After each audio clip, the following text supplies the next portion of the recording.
On a very interesting day, I'm joined by Bishop Kenneth Nowakowski, who is the Ukrainian Eparch, or Bishop, of the Eparchy of the Holy Family of London. Bishop Kenneth, how are you? I'm doing very well, thank you very much. It's been an exciting day, but it's been a few days of excitement leading up to this visit of His Majesty the King to our Cathedral of the Holy Family in Exile and also to our Ukrainian Welcome Center. And along with His Majesty, we were also blessed to have a visit at the very same time with the First Lady of Ukraine, Olena Zelenska, who has been here in the United Kingdom for a few days, visiting government officials and other areas. So tell us a little bit about the visit of both those dignitaries. What did His Majesty King Charles III say to you and to the people that he saw today? Well, certainly he arrived and he came into the cathedral where he was presented with a very special icon written, as we say, or painted on the wood of a munitions box that had been taken from the front in Ukraine. And it was painted with Our Lady and holding the infant Jesus, and it's termed Our Lady of Tenderness. And so that was presented to the king from the Patriarch of the Ukrainian Catholic Church, Sviatoslav Shevchuk, who asked me to give that to the king, which I did, and also was able to talk to him a little bit about our church community here, our cathedral community, and also introduce him to our cathedral staff, which I think was an important occasion. At the same time, we also welcomed the First Lady, Olena Zelenska, who is representing her husband here in the United Kingdom these last few days. Both the visit of His Majesty the King and the First Lady were important for us. Their words were consoling. The King certainly was grateful for being able to be with us and to show his support. Of course, this was his second time.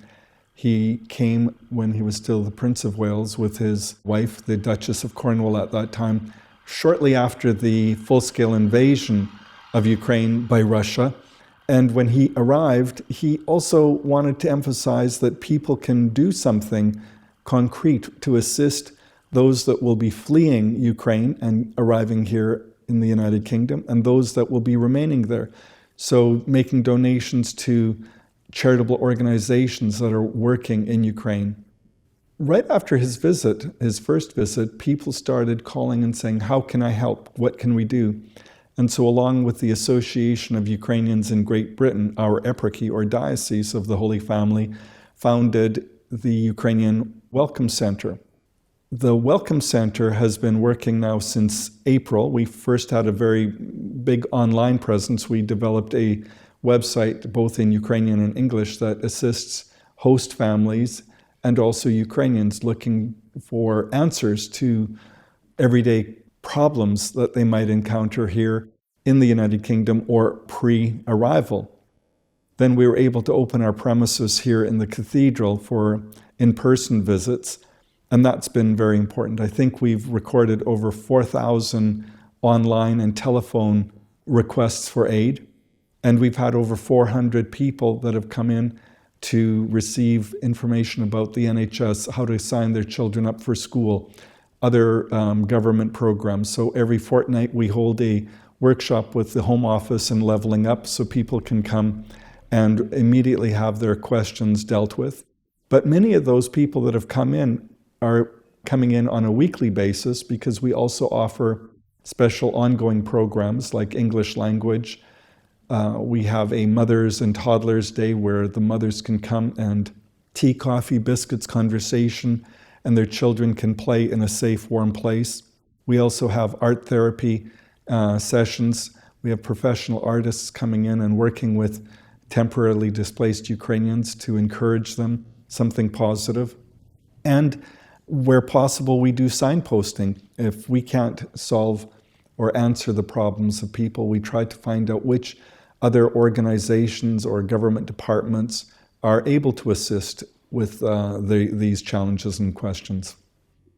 Now, I know you've obviously told me before that you've had a great deal of support. And I guess with these visits where you have royalty, you have state leaders, you have obviously the church and what the church is doing.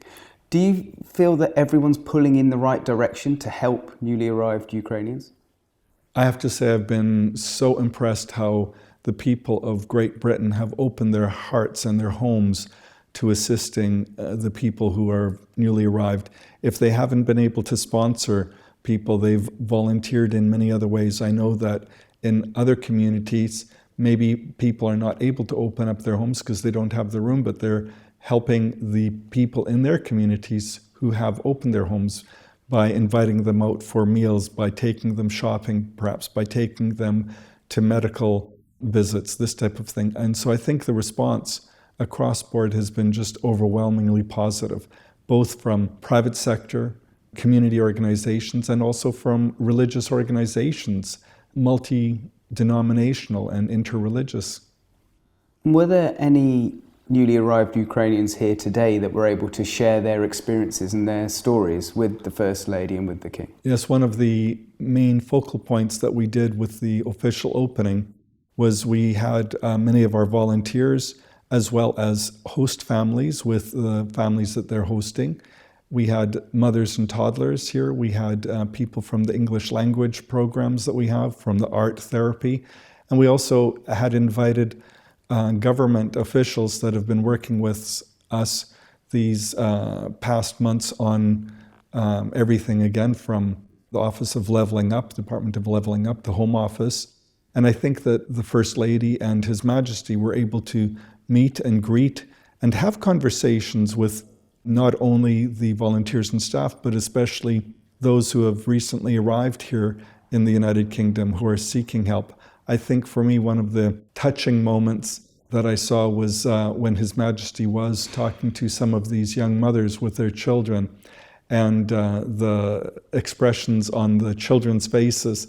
They maybe didn't recognize who His Majesty was, but they knew that people were paying attention to them, and it was a wonderful experience. And then others were just overwhelmed by the fact that they woke up this morning and they had no idea that today they would be meeting the First Lady and His Majesty the King. I think a lot of people were showing their emotions at being able to be greeted both by His Majesty and the First Lady of Ukraine.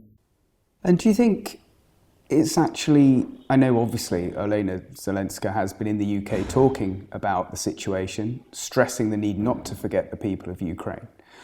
Do you think that for those newly arrived, it's actually very important to see a profile figure from Ukraine and of course the King of our country here showing that sign of support? How important is that? Well, first of all, I think that the support of His Majesty is very important for people here, both British citizens, newly arrived Ukrainians, and also giving a very strong message to the people in Ukraine that they have the support of the people of the United Kingdom. And I think for the Ukrainians that were here at our Welcome Center today, to be able to have this visit of the First Lady, knowing that she hasn't, and Ukraine hasn't forgotten about those that have had to flee, and showing her compassion also was an important thing, and her gentleness and her kind words to the people, being able to speak to them in their own language was, I think, very, very reassuring and heartwarming. Now, final question. It's been 9 long months, hasn't it, since the invasion, and the Catholic Church has entered a season of peace, preparation and goodwill. We're now entering Advent. What would your Advent message be to both the faithful and perhaps those outside the church walls? Well, Advent is a time of preparation. It really means journey. And during Advent, certainly in the Eastern churches, the Byzantine churches, we see Advent as a time of increased prayer, fasting, and also almsgiving, to give to the poor. And we have launched a special fundraising campaign for food packages in Ukraine, which we hope will be able to offset some of the hardships that people are feeling because they don't have electricity, they don't have water, they don't have access to foods. And so to make donations at your local Catholic church towards the winter food packages that our diocese or eparchy is initiating. And if you can't do that. Just be nice to each other. Make this community here in the United Kingdom a people of peace. And by our example, hopefully that can spread. We can't be expecting peace in another country if we don't have peace in our own families, in our community, and in our street. And I think that the way we can prepare best for Christmas is to make sure that we have peace in our own homes. Bishop Kenneth Nowakowski, thank you very much indeed. Thank you. God bless you, and happy Advent.